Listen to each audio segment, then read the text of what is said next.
Hotel California Deluxe Edition, and finding a new band that I don't really like. It's Storytime with Chris.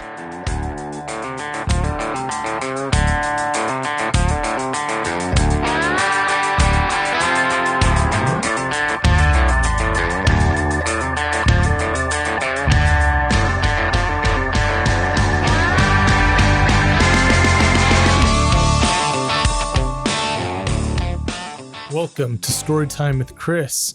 I have some solemnly bad news to tell you. I don't remember what the last sourdough update was that I gave you guys, but I have a new one that's extremely sad. Our sweet, sweet sourdough named Marlene is gone. She went a little bit moldy. We went to Moab.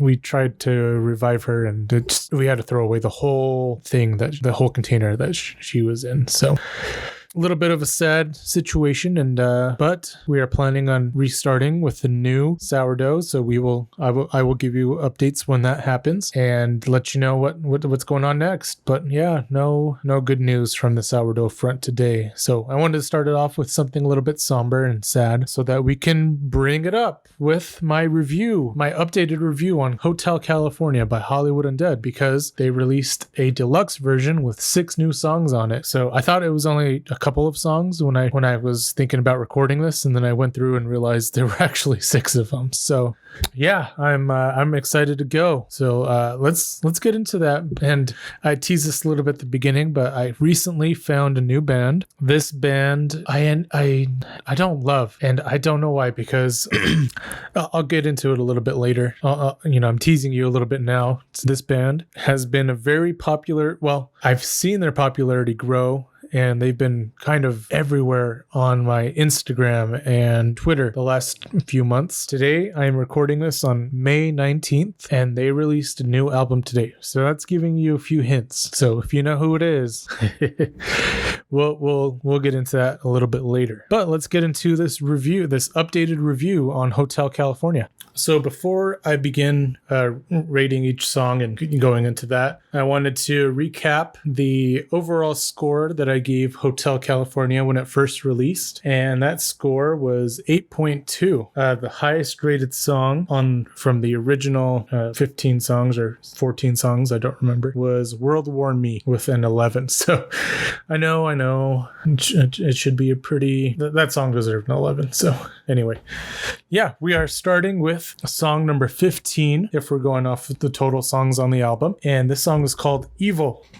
Starting off with a punchy hook, Hollywood Undead plays to their strength of catchy, memorable choruses. I love the meaning of the lyrics where I find them really relatable, especially to me. I know that feeling of being looked at as being bad or evil for small things like drinking coffee or enjoying heavy metal and occasionally having an alcoholic beverage. But this is so relatable to all sorts of people who are viewed similarly by those who are, fed lies or are brainwashed into believing they are the superior people. What's the saying? Holier than thou?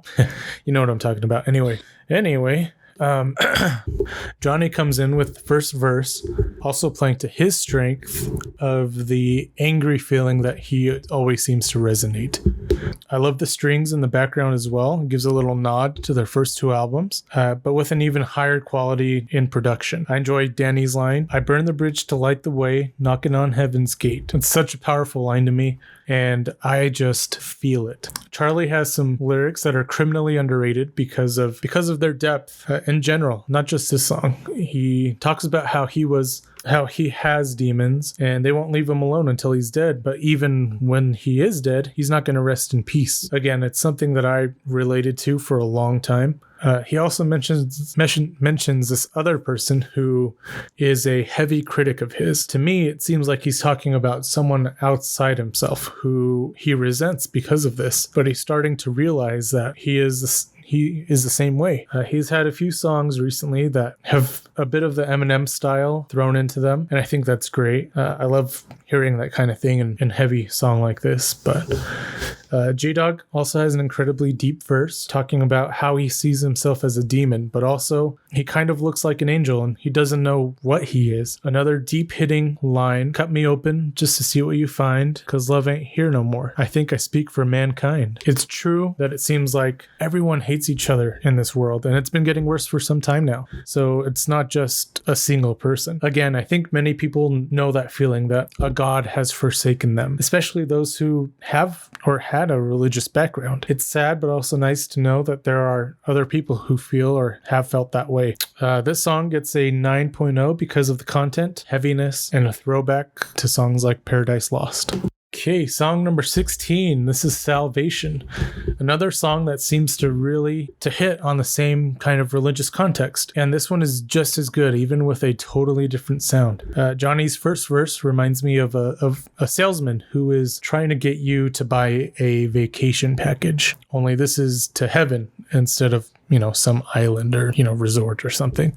J-Dog and Danny hit like a strong 1-2 punch with the pre-chorus. J-Dog sounds angry, like someone who has found out that they were being cheated. And Danny sounds like he's made peace with it, even though they are both in the same situation. Danny slaughters the chorus as usual. I don't want to group every religious leader into this category because I know there are some out there who are sincere and truly believe they are doing the right thing. But there are some who are completely fake and who smile, charm, and fool their way into gaining support. You see this a lot in cults, for example. So, like I said, not everyone, but there are some. Anyway, jumping to the final verse with Charlie scene, it's so interesting to hear the thought that these people who gave you hope are the same people who are taking your soul. And you won't know that until you're dead. You find out that there is no heaven or afterlife. It's, the things that they told you ended up not being true. It's deep and morbid, and I might be having an existential crisis now.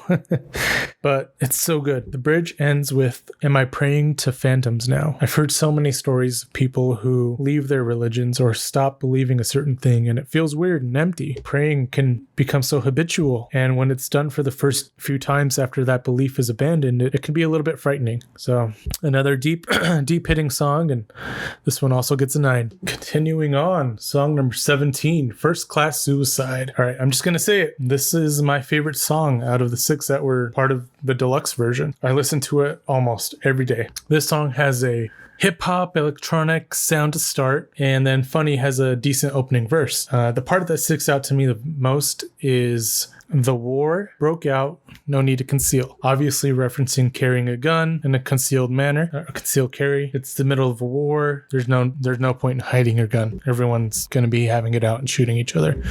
So the transition to the chorus is a little bit weird. It's a little long, and there's a lot of empty space in between there. But this chorus carries the song. It takes the hook from City, from Swan Songs, and raises it to a whole new level. I got a front row seat to watch it burn.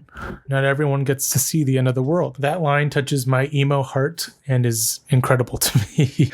I think most people are afraid of the world ending. And I mean, I talk about the apocalypse all the time. You can ask my wife.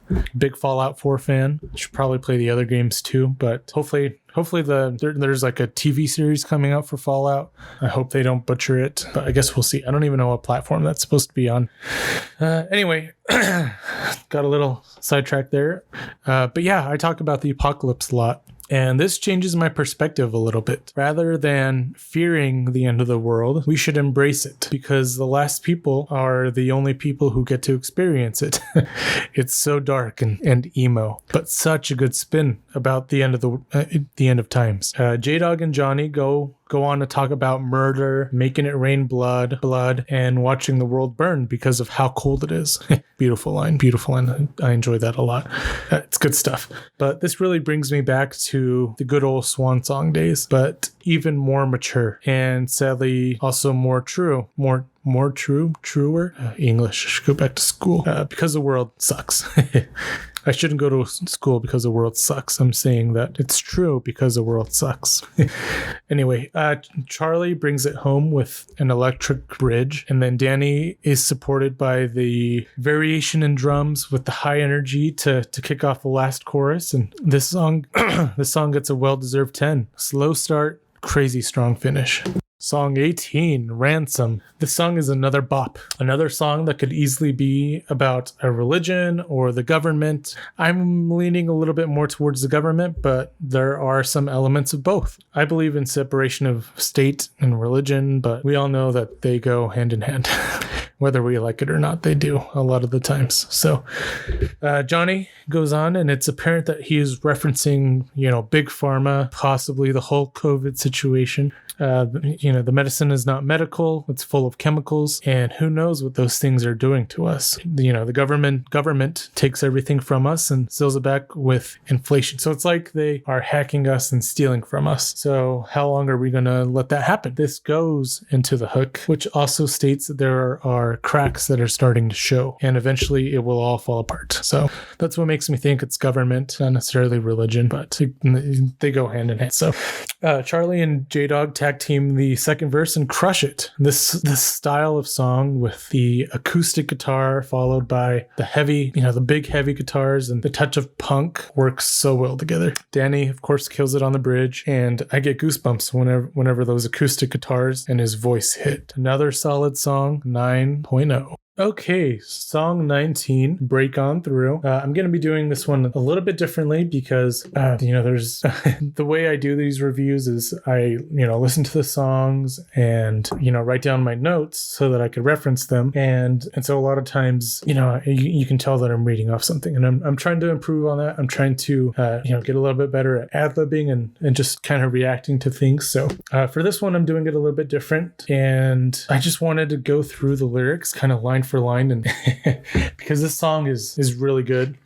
I'm gonna go ahead and say that the rating for the song is I've already rated it. I already know what the score is, but yeah, I kind of wanted to break down the song. It's, first of all, what I want to say about the song in general, as far as like the music goes, is that it is extremely catchy. Like I don't know what it is about this song, but every time I come on, I just want to sing along with the lyrics. It's like it's a different kind of catchy. It's kind of like Bullet. There are some songs at Hollywood Undead where you feel like you have to sing along, and for me, this is one of those songs. So we're gonna go kind of line for line here, and I'm gonna tell you guys how I feel about the lyrics and what I think they're talking about here. So first verse.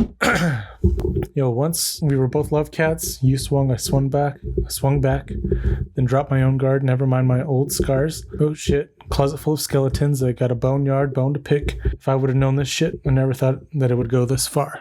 I think this song... Okay, rewind. There are people in our lives that could be close friends, future spouses, soulmates, however you want to phrase it, or whatever this relationship is that you have. There are certain times where you meet someone who is going through the exact same thing as you, or you meet at the exact perfect time, whether it's the best of times, the most average of times, or sometimes in your lowest of lows.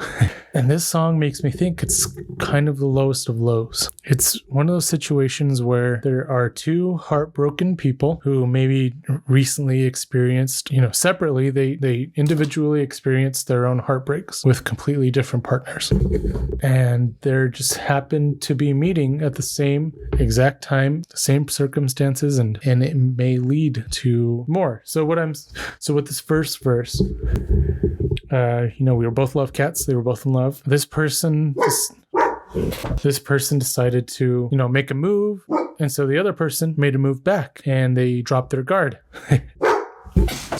Hey, so yeah. Oh shit, closet full of skeletons. I got a boneyard bone to pick. If I would have known the shit, would never have thought it would go this far. So, they both have their demons. They have these pasts. And they're trying to figure it out together. And so we go into the pre-chorus. Oh, just wish we never met. Choking on the cigarette. One last thing to regret. I'm hoping that heart that you're holding ain't broken like mine. So it's kind of saying like, I kind of wish we never met because, everyone involved in this situation knows that it's going to end bad. And that, this person that they are meeting with has a heart that they're holding on, maybe they're wearing it on their sleeve. And they're just kind of hoping that both of them aren't broken. Because if they're both broken at the same time under similar circumstances, a lot of times this can end up in a very temporary sort of relief of that heartbreak, which is a rebound.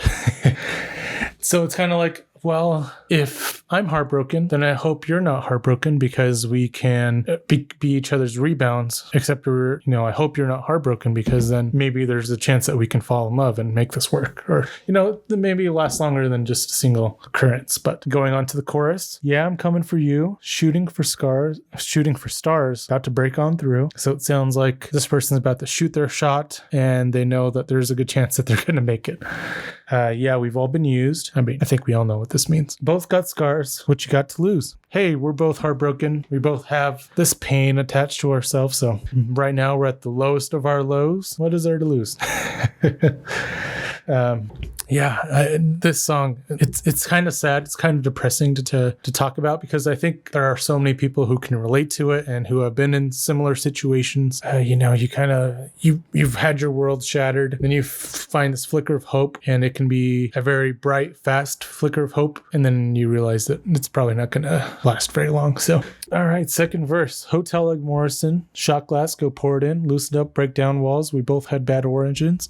We're going to meet at a bar, at a hotel. Alcohol, of course, can be a part of a rebounding. That's very common. You get your heart broken, you go to a bar, you want to drink a little bit, and sometimes that can help break down walls and help you make bad decisions. So want to see you soar again. Had broken wings, had wings broken, dreams hoping they come true, but none do. I'm right here for you to run to. So this person also, they had hopes and dreams and they were crushed and they wanted to fly and they were crushed. So, hey, I'll be your rebound. It's exactly what they're saying here. And then we go to the pre-chorus, chorus, and the final little bridge with Funny Man. Your vibe, don't say it. Shattered pieces together could make a mosaic. I'm broken, you're broken. Together, we can be art. Light up the flame in your heart. If we let the fire die, then it's just pain in the dark. Basically, if we're going to do this, we might as well do it. And it's going to hurt either way. So let's just do it. But yeah, I think the song is just so good, so catchy, and every time I hear it, I just want to sing along, even though it's so sad and it's pretty depressing because everyone knows that rebounding doesn't work. It's very temporary. It's kind of like drinking alcohol. You get a little temporary thing and then eventually your problems come back and, it doesn't fix anything at all. So, it's so catchy. It's such a high energy, and the guitars and the music goes so well together with the lyrics. And I actually got the lyrics wrong the first time I heard the song. On the chorus, it says, "We both got scars. What you got to lose?" And for some reason, I thought the next line said, "Pour some scotch. What you got to lose?" So I thought it was a party song when I first heard it, and it wasn't until I went to record this that I realized, oh, you know what? No, this makes a little bit more sense. Both got scars. What you got to lose? And what does this song have to lose? Well, not much. It's got a really good score, and I'm giving it an 8.5. And this leads to the final song of the deluxe version of Hotel California, House of Mirrors. And this song features an artist that I have heard of before, but I never really listened to, Jelly Roll. And he was a nice surprise. I wasn't sure what to expect from him, but he killed it on the chorus. Lyrically, this song is another deep and emotional ride. It touches on self-image, and a large theme is how you need to let go of the past to truly grow. At least this is what I took from it. Jelly Roll's line, "I like to think I look like a hero, but all I see is a child who's terrified." It's powerful, and I think it's something that we can all relate to as we get older. I'm sure it's even more relatable for those who have kids. As someone who is 25 at the time of this recording and 26 probably when I release this episode, I know I have similar feelings. There are times that I still feel young and like I don't really know anything about the world, but I also play a role as a husband and an adult in general. Even as an uncle, I want to be someone that they can all look up to. And when I have kids of my own, I want them to be able to depend on me and look to me for help when they need it. Of course, my wife and I are a team, and so she's a big part of that too. But from an individual perspective, it is a little scary knowing that you could impact this child and what they grow up to be as an adult. Like I said, I'm not a daddy yet, but these are thoughts that I started having when my wife and I first started discussing the idea of starting a family. But anyway, it's a little bit off topic. This song does a great job of describing those feelings. and how the past can seem like a part of who you are, and you have to move on from that part of you in order to grow. I started listening to this band in 2009, and they have some songs with questionable lyrics and words, but that's a part of why I love them, is that I have grown up since then, and I learned, I improved, and so has this band. Feels like we grew up together, and that's what this song makes me feel. It's nostalgic and proud to have grown, and knowing that I can keep growing. And I think this song does a great job of that, talking about, you have to break the mirror to get over it. You can't just be a critic of who you used to be, and even if you are proud of things in your past, you can still change. You can still become a better person. And that's I'm gonna get a little bit touchy here, but it's one of the big problems, I think, with cancel culture. Of course, there are some things that are definitely cancelable, but I believe that people can change. And especially, we were all dumb in middle school and in high school. I think, everyone is dumb at that time, and they don't know anything, and they don't know what to believe or who they are, or what to think about things. So you can't judge a person, and you can't judge yourself off of who you were back then, because it's not who you are now necessarily. Of course, if you were racist then and you're racist now, then yeah, you should be canceled and you suck. But if maybe you did grow up with a racially biased family, and over time you realized that that was the wrong way of thinking, just because you maybe were a little bit hurtful towards a group of people in the past, or you said things that you now no longer mean, those things in the past don't define you, as long as you keep improving and trying to be a better version of yourself now. So anyway, a little bit of a tangent, and maybe that's not what the song is about at all. But that's kind of what I took from it. And this wraps up the deluxe version of Hotel California. And this song gets a 10. So the original score that I gave Hotel California when I first did the review was 8.2. I know I mentioned this earlier. And the updated score, so Hotel California Deluxe version, has a overall score of 8.5. The additional 6 songs that they added were all really good. And I wish they would have been on the original version, and that we're getting another deluxe version later. But I know that's not happening, and it's just cool to see kind of the quality of sound that Hollywood Undead has had over the years. So I'm extremely happy with everything that came out. And yeah, that wraps it up for my for my review of Hotel California. I highly doubt there's going to be a part 3 for me to review, but if there is, I'm looking forward to it. And now we're going to get to a topic. It's a little bit of a downer, so just stay with me.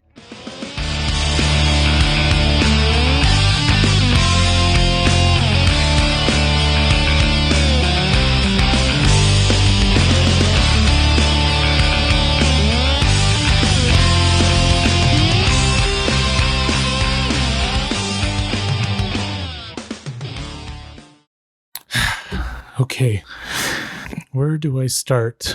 I want to say, before I start talking about this experience that I've had, that I am not trying to hate on this band at all.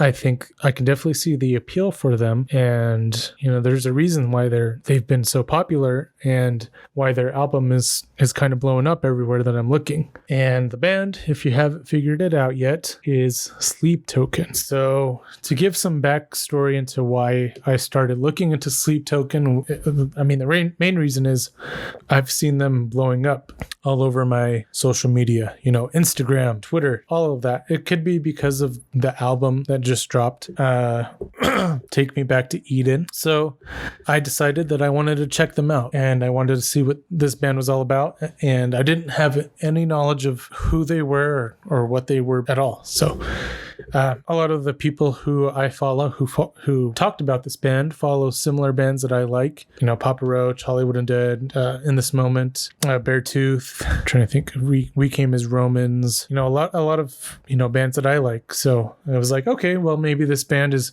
like a new metal type of band, metal, new metal, rock, whatever you want to label it as, right? So I listened to their first 5, the top 5 songs on Spotify. I don't know how exactly they do it. Maybe it's by what's popular, the most popular right now, because as I'm looking at the list, it's changed completely since the new album dropped. but it doesn't appear to go by view. So whatever the top 5 songs were yesterday or 2 days ago when I first listened to this band. Oh, you know what? I do have a screenshot. Where'd it go? Okay. Oh no, they're still the same. Okay, the songs just didn't look familiar to me. That's interesting. The 5 songs that I listened to were The Summoning, Granite, Chokehold, Alkaline, and Aqua Regia. And I want to say there was another one, maybe The Offering. It sounds familiar. But I listened to those 5 songs, and I don't know why, but I didn't love them. I will say The Summoning did grow on me a little bit, because before I recorded this, I was like, why don't I like these songs? Like, why? I'm very open-minded when it comes to, well, in general, but, when it comes to music, I don't love labeling a band. I love the mixing of genres. I love hearing, for example, when Slipknot released their last album, they had a song where they had a very like blues, jazz kind of feeling song. And I love that. I love when bands take risks and mix genres and do all sorts of things. Of course, I just talked about Hollywood Undead. They're kind of one of the bands that does that a lot. So when I listen to these 5 songs, I don't know why they all seem to fall flat to me. The Summoning, like I said, did grow on me a little bit. It's a little bit heavier than some of their other things that I listen to, but not something I would listen to every day. And I'm kind of wondering if, maybe I started off in the wrong place when discovering this band.